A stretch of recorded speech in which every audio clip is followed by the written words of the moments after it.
이 내용은 어떤 방정식의 해를 구하는 과정, 직접 해를 구한다고 하기는 그렇고, 해를 구하는 어떤 근사값을 구하는 과정이라고 생각하면은 여러분들이 좀 이해를 쉽게 할 수 있을 것 같습니다. 일반적으로 우리가 방정식의 역사를 찾아보면은 방정식이 왜 중요하냐면, 중요하죠. 해를 구해야 되기 때문에. 할선법 할선법이랑 다릅니다. 할선법도 해를 구하는 어떤 방법 중에 하나고, 그래서 그거에 대한 내용이랑 좀 비슷하기 때문에 제가 한번 설명을 나중에 한번 언급을 하겠습니다. 자, 어떤 수학적, 어떤 실생활 있죠, 실생활. 좀 약간 중구난방 실생활이 있으면, 실생활의 상황을 우리가 수학적으로 모델링을 할 수 있어요. 수학적으로 모델링 한 것 중 하나가 대표적인 게 뭐냐면 방정식이고 함수입니다. 맞죠? 그럼 이 방정식에 해를 구하는 것이 또 중요할 것이고, 해를 구해서 다시 얘를 실생활에 적용해서 어떤 일련의 어떤 순환 과정을 거치고 있다라는 게 그 수학의 중요성이 여기 있는 거죠. 이때, 근데 우리가 생각해 보면 이 해를 구하는 게 항상 가능하냐? 모든 방정식의 해를 구하는 거는 쉽지 않습니다, 여러분들. 어려워요, 되게. 뭐 예를 들어서 x제곱 마이너스 1은 0이다. 이 해는 구하는 건 쉽죠. 뭐 양의 해만 구한다면 1이라는 거 우리가 쉽게 알 수 있죠. 양수해. 근데 만약에 x제곱 뭐 그다음에 뭐 2차 방정식 근해공식이 있으니까 뭐 x세제곱 플러스 뭐 x제곱 뭐 플러스 뭐 좀 너무 억지스러우면 사인 x까지 더해갈까요? 얘가 1이다. 이런 어떤 복잡한 방정식의 해를 구하는 거는 굉장히 골치 아픈 문제입니다. 그러면 수학자들이 여기서 포기를 하지 않죠. 그러면 내가 직접 해를 구하기가 어렵다면은 그러면은 해의 근사치는 얼마일까? 근사치. 근사값은 얼마일까? 대충 뭐 예를 들어서 해가 0과 1 사이에는 존재하겠냐? 뭐 0과 뭐 2 사이의 범위에서는 해가 존재하겠냐? 이런 생각을 우리가 후선적으로 할 수밖에 없습니다. 여기서 나오는 중요한 아이디어가 뭐냐면 여러분들 수학 2에서 학습했던 사이값 정리 기억납니까? 사이값 정리? 교재도 나와 있지만 잘 알고 있겠죠. 함수 fx가 뭐 닫힌 구간 AB에서 연속이다. 연속이다. 그러면은 연속이고 만약에 fa 값과 fe 값을 곱했을 때 0보다 작다. 그럼 반드시 방정식 fx는 0은 이 방정식은 열린 구간 AB에 적어도 하나의 실근을 갖는다는 것을 알고 있죠. 이게 바로 그 중요한 사이값 정리가 왜 중요하냐면 이런 어떤 미지의 해를 구할 수 없을 때 해의 근사치, 즉 해가 어디 사이에 있는지라도 알 수 있는 굉장히 중요한 단서를 제공하는 정리가 바로 사이값 정리입니다. 그래서 연속이 중요하고 나중에 미분 가능이 중요하고 수투 자체가 되게 중요할 수밖에 없는 이유가 여기에 있는 겁니다. 예, 알겠습니다. 이해되겠습니까? 그래서 어떤 이런 해의 존재성이나 해의 근사치를 구하는 방법은 굉장히 많습니다. 그래서 아까 어떤 학생이 이제 얘기를 했는데 할선법도 이 방법이 했는데 맞습니다. 그래서 이제 대표적으로 어떤 뭐 지금 우리가 설명할 건 이분법이에요. 이분법이라는 것도 있고 그 다음에 뭐 할선법이라는 것도 있고 뭐 그 다음에 뭐 뉴턴의 근사, 뭐 뉴턴의 방법도 있어요. 뉴턴의 방법. 그래서 여러 가지 해의 근사값을 찾는 방법은 많으니까 여러분들 한번 관심 있으면 뭐 수투랑 연계해서 이런 내용들을 한번 뭐 파이썬 코드로 작성해서 뭐 근사해를 구하는 과정을 뭐 코드로 나타내면은 좀 도움이 되지 않을까 그렇게 좀 생각을 합니다. 자, 그러면 이 중에서 대표적인 이분법에 대한 얘기를 한번 설명을 좀 하겠습니다. 자, 교과서 다음 페이지로 넘어가겠습니다. 자, 넘어가시면 음, 자, 아이디어는 이렇습니다. 아이디어는 뭐냐면 어떤 구간이 있어요. 수직선상에 구간 A, B가 있고 우선은 뭐 어떤 함수로 치면 함수가 뭐 이렇게 이제 관통한다 쳤을 때 이 함수와 X축의 교점이 바로 해가 된다는 건 이해가 되겠죠.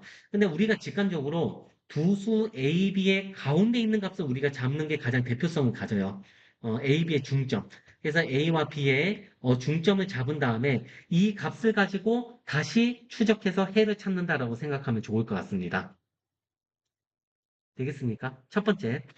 자, 그러면 이 A와 B의 사이값 중에서 대표성을 갖는 건 평균이니까 A와 B의 평균 2분의 A 더하기 B에 대해서 FC 값을 계산해요. 그래서 얘를 대입해서 0이다? 그러면은 C가 바로 해가 되겠죠. 해가 되기 때문에 멈춥니다. 이 알고리즘 과정을 멈춰요. 근데 이렇게 될 확률은 굉장히 적죠. 왜냐 A, B 사이에는 무수히 많은 실수가 있기 때문에 이 중에서 가운데 값 해를 하나를 잡는 거는 굉장히 희박한 확률을 가져요. 그래서 또 이 과정을 재기적으로 반복할 수밖에 없다는 얘기입니다. 이해됩니까? 그러면 그 다음 또 어떤 작업을 하냐? 자, FA와 얘를 C로 뒀을 때 FC의 값을 부호를 계산해서 0보다 작아요. 그러면 FA와 FC 사이에 함수가 또 관통한다는 얘기니까 이번에는 이 열린 구간 A와 C, AC 사이에 해가 존재하기 때문에 이번에는 이 처음에 B의 값을 C로 바꿔가지고 이 단계 1을 반복합니다. 그러니까 쉽게 말해서 C를 다시 B라고 생각해서 A 더하기 B 2로 얘를 또 다시 C로 두겠다 이 얘기예요. 그러면 이 중간값을 계산했을 때 또 여기를 지나면 얘가 해가 되니까 이 과정을 반복해서 해를 찾을 수 있지 않겠나. 이런 얘기가 바로 이분법에 대한 알고리즘이라고 생각하면 되겠습니다. 만약에 여러분들 FA 곱하기 FC가 0보다 크다. 그러면 아무 얘기를 할 수가 없어요. 왜냐면은 반드시 AC 사이에 함수가 관통한다고 보장할 수 없기 때문에 이럴 때는 우리가 할 수 있는 얘기가 없습니다. 종료를 할 수밖에 없습니다. 되겠습니까? 다음, 아까 또 어느 한 학생이 이 과정을 또 무한히 반복하면은 알고리즘의 어떤 요건에 적합하지 않지 않냐. 그래서 이 과정을 무한하게 되는데 이 과정을 언제까지 하냐면 오차의 한계를 우리가 둬가지고 그 오차 반경 내에 들어가면은 이 이분법의 작업을 그만하게끔 돼 있습니다. 그 값을 우리가 우리 책에서 뭐라고 하냐면 허용 오차라고 합니다. 허용 오차. 다른 말로 뭐라고 하냐면 오차의 한계라고도 합니다. 우리 책에서는 이것을 값을 허용오차라고 하는데 이 값이 구간 AB가 이 구간이 실근이 존재하게 되는 추적했던 이 구간의 길이의 절반이 바로 허용오차입니다. 그래서 B에서 A를 뺀 것의 절반 나눈 것이 바로 2가 되고 이 값을 우리가 허용오차라고 정의를 합니다. 되겠습니까? 자, 그래서 이 이분법을 의사 코드로 작성하면 여러분들 교과서 75쪽에 설명이 되어 있습니다. 그래서 제가 앞에서 설명을 다 했기 때문에 충분히 이해가 되리라 생각을 하고 한 번 더 볼까요? 그래서 경계값의 함수값을 계산해서 0보다 크면은 x축과 만나지 않을 수도 있으니까 이때는 해를 찾을 수 없어요. 만약에 FA가 0이면은 0A가 해가 될 것이고, FB가 0이면 FB가 0이면 B가 해가 될 것이고, 만약에 A, B가 모두 다 0이 아니다. 그러면 이 작업을 반복하는데, 중간값을 잡을 거예요. 근데 아까도 얘기했지만, 이 값이 바로 허용 오차라고 생각하면 되겠습니다. 허용 오차. 그러니까 얘가 뭐냐면은 오차의 한계입니다. 오차의 한계. 구간의 길이를 절반으로 나눈 것. 이 값이 허용 오차보다 크면은 계속 해라 이 얘기예요. 계속 하다가 반대로 허용 오차보다 작게 되면 멈춰라. 왜냐하면 알고리즘은 유한성을 가져야 되기 때문에. 그래서 이때 예상되는 해로서 평균을 예상합니다. 구간의 양끝 값의 평균. 그래서 얘를 대입했을 때 C가 0이 되면 해가 되고 아니면 이 작업을 또 반복할 거예요. 되겠습니까? 그래서 만약에 FA와 FC 값을 0보다 작다. 그러면은 또 역시나 A랑 C 사이에 실근이 존재할 거니까 이때는 앞서서 위의 과정에서 C를 B로 이제 대체해서 이 과정을 계속 반복하자 이 얘기입니다. 되겠습니까? 반복을 하다가 이제 허용 오차보다 작게 되면은 멈춰라. 그때 해의 근사치를 우리가 찾을 수 있겠다. 이런 얘기로 볼 수 있겠습니다. 되겠습니까? 자, 요렇게 해서 정리를 좀 하시고, 자, 여러분들 다음 쪽 76쪽에 가면은 예제 하나 나옵니다. 그래서 예제를 제가 설명을 좀 지루하게 한번 좀 설명을 드리고, 이분법하고 좀 오늘 수업을 여기서 이제 마칠 예정입니다. 어, 자, 학생 하면 질문이 많는데 요 문제 풀고 나서 제가 한번 피드백을 한번 좀 보겠습니다. 자, 예제 3번입니다. 물론 실근 구할 수 있죠. 루트이죠. 루트인데 우리의 목적은 이분법을 사용하는 거기 때문에 같이 한번 보겠습니다.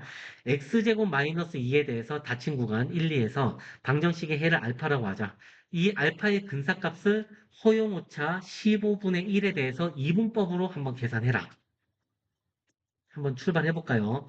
구간이 1과 2니까 먼저 1과 2에서의 함수값을 계산합니다. 그래서 1을 대입하면은 함수가 x제곱 빼기 2니까 음수죠. 음수이고 2를 대입하면 양수이기 때문에 1과 2 사이에서 요 이참수가 지날 수밖에 없습니다. 뭐 당연한 얘기고요. 사이값 정리에 의해서 실근 존재하죠. 그러면 근사해를 가질 것이다. 그럼 평균은 우리가 근사치로 예상하는 겁니다. 해를. 되겠습니까? 자, 그러면 1과 2의 평균은 2분의 3이죠. 그럼 2분의 3을 계산을 해야 돼, 지금부터. 2분의 3을 요 함수에다 대입하면은 얼마입니까? 제곱하면 4분의 9에서 2를 빼니까 4분의 1입니다. 4분의 1은 0보다 크죠. 되겠습니까? 그러면 어떻게 돼요? 이제 F1은 음수고 F의 2분의 3이 양수니까 이번에는 1과 2분의 3 사이에 함수의 그래프가 지난다는 거 알 수 있죠. 그럼 결론은 뭐냐면 구간 1과 2분의 3 사이에 실근이 있을 거라고 예상하는 거예요. 맞습니까? 자, 이때 오차의 한계를 계산해 보면 구간의 길이는 얼마입니까? 구간의 길이는 2분의 1이죠. 이거의 절반은 4분의 1이죠. 그럼 오차의 한계, 오한이라 쓸게요. 자, 오한. 오한은 4분의 1인데 허용 오차는 15분의 1이니까 이 이분법을 수행을 더해야 된다 이 얘기입니다. 15분의 1보다 작기 전까지는 계속해라 이 얘기니까. 그러면은 1과 2분의 3의 평균을 또 대입해요. 이분법을 또 시행하죠. 1과 2분의 3을 더하면 2분의 5, 평균은 4분의 5죠. 그래서 4분의 5를 요 함수 fx에 대입을 합니다. 대입을 하면 얼마입니까? 얼마죠? 16분의 25. 자, 16분의 25에서 2를 빼면 되니까 계산을 해보시면은 마이너스 16분의 7 음수죠. 음수입니다. 음수기 때문에 0보다 작다라고 여기다 쓰겠습니다. 여러분들 0보다 작으니까 이번에는 그럼 어떻게 됩니까? F1도 음수고 F4분의 5도 음수니까 아무런 어떤 얘기를 할 수가 없죠. 근데 아까 우리 앞에서 했던 F의 2분의 3이 양수였으니까 결론은 양수와 음수가 되도록 하는 2분의 3과 4분의 5 사이에 실근이 존재할 거라고 예상할 수 있어요. 2분의 3과 4분의 5 사이에 실근 알파가 존재하지 않을까. 우선은 허용오차 15분의 1보다 작은지 큰지를 비교하기 위해서 구간의 길이를 또 계산합니다. 맞습니까? 4분의 5에서 2분의 3을 빼야 되는데 제가 거꾸로 썼죠. 2분의 3이 더 크니까 제가 반대로 쓰겠습니다. 어, 2분의 3이 오른쪽에 있고 4분의 5가 왼쪽에 있습니다. 그럼 2분의 3에서 4분의 5를 빼면은 얼마죠? 4분의 1입니까? 4분의 1의 절반, 8분의 1이 오차한계입니다. 그래서 오차의 한계는 8분의 1이니까 아직도 허용 오차보다 크기 때문에 이분법을 또 실행을 합니다. 자, 그러면 4분의 5와 2분의 3의 평균을 또 함수 fx에 대입을 해요. 이제 더 이상 계산이 안 되죠. 자, 더하면 얼마입니까? 더하면 4분의 11, 나누면 8분의 11이죠. 8분의 평균값, 8분의 11을 함수에다 대입을 해요. 대입을 해보시면은 제곱이니까 64분의 121에서 2를 뺐을 때 부호만 판별합시다. 값이 중요한 게 아니니까 음수죠. 맞죠? 0보다 작으니까 그러면 어떻게 해석할 수 있어요? 0보다 작으니까 4분의 5도 음수고 8분의 11일 때도 음수니까 아무런 얘기를 할 수가 없죠. 대신에 2분의 3과 얘기를 할 수 있겠죠. 2분의 3일 때는 함수값이 양수였으니까 결론은 8분의 11과 2분의 3 사이에 실근이 존재하는 걸 알 수 있어요. 8분의 11과 2분의 3 사이. 자, 이 사이에 알파가 존재하는데 우선은 또 오차향계를 구해볼까요, 여러분들? 2분의 3에서 8분의 11을 빼면 8분의 1이죠. 8분의 1의 절반 오차향계는 16분의 1입니다. 자, 오차향계는 16분의 1이니까 비로소 이 값이 허용 오차 15분의 1보다 작기 때문에 이분법을 종료하면 됩니다, 여기서. 끝이에요, 끝. 되겠습니까? 따라서 이때 그럼 해의 근사값은 얼마냐? 여기서 작업을 끝냈기 때문에 8분의 11과 2분의 3의 평균인 알파가 바로 이 방정식의 근사해가 된다라고 판단하시면 됩니다. 되겠습니까? 그래서 8분의 11과 2분의 3의 평균 얼마입니까? 8분의 11 더하기 2분의 3은 8분의 12, 8분의 얼마죠? 23. 그래서 이 값의 평균이니까 얘를 또 2로 나누면 16분의 23이 바로 우리가 찾고자 하는 이제 근사해가 되겠다라고 생각을 하시면 되겠습니다. 이해되죠? 그래서 요 내용이 바로 이분법에 대한 얘기고 여러분은 아까도 제가 설명했지만 어떤 방정식의 근사해를 찾는 방법은 굉장히 많습니다. 뉴턴의 방법도 있고, 그쵸? 그 다음에 이분법도 있고, 그 다음에 뭐 할선법도 있습니다. 맞아요. 할선법도 있고. 그래서 이제 뉴턴의 방법이나 할선법은 미분의 방법을 이용해야 되기 때문에 우리 이산수학에서의 개념과는 약간은 맞지는 않아요. 그래서 이산수학의 개념에서는 그래도 접근할 수 있는 게 이분법이었죠. 중간값 계산해서 대입하고 또 계산해서 대입하고 뭐 이런 것도 어떤 이산적인 사고이기 때문에 그래서 우리가 이산수학에서 다룰 수 있는 어떤 방정식의 근사해를 찾는 대표적인 알고리즘으로서 이분법을 우리 한번 설명을 제가 드렸다 생각하면 되겠습니다.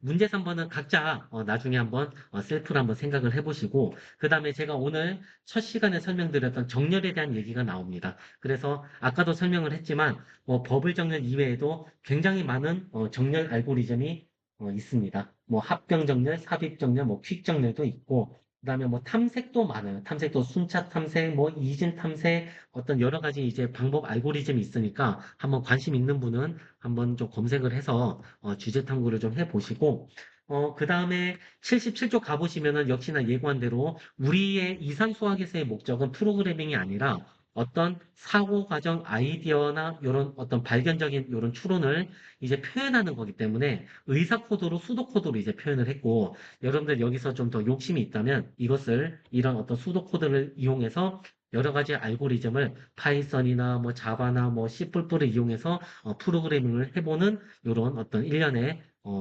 프로젝트를 수행을 하고 요 내용을 나중에 보고서로 제출하면은 굉장히 좋은 주제 탐구가 될 수 있으리라 생각합니다.